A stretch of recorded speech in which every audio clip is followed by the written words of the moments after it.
जय श्री राधे।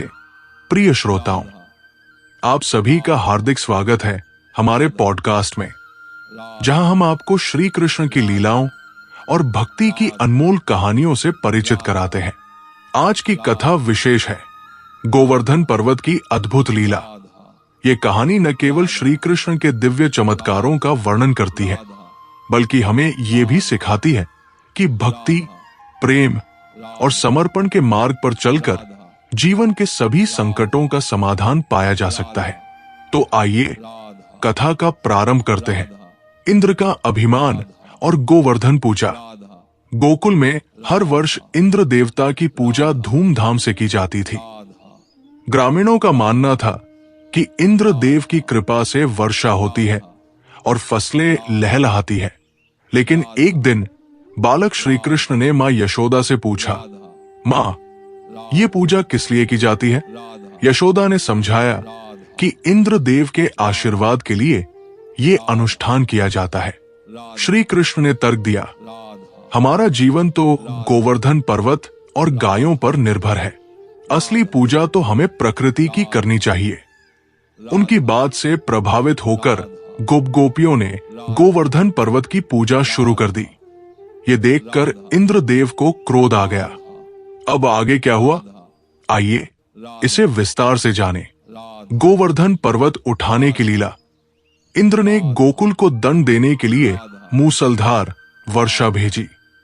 गोकुल जलमग्न हो गया और गोपियां भयभीत होकर श्री कृष्ण के पास पहुंचे। श्री कृष्ण ने मुस्कुराते हुए कहा, डरो मत, मैं तुम्हारी रक्षा करूंगा। उन्होंने अपनी छोटी उंगली पर गोवर्धन पर्वत उठा लिया और सबको उसके नीचे आश्रय दिया।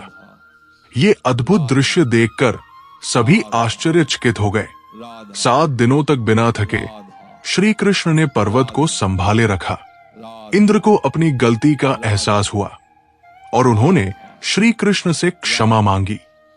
इस घटना ने हमें यह सिखाया कि अहंकार का अंत निश्चित है और सच्ची भक्ति में समर्पण सबसे महत्वपूर्ण है। भक्ति और समर्पण का पाठ। प्रिय श्रोताओं, इस कथा से हमें यह समझ में आता है कि सच्चा प्रेम और भक्ति बिना किसी स्वार्थ और अहंकार के होते हैं। गोवर्धन लीला हमें प्रकृति और उसके संरक्षण का महत्व भी सिखाती है।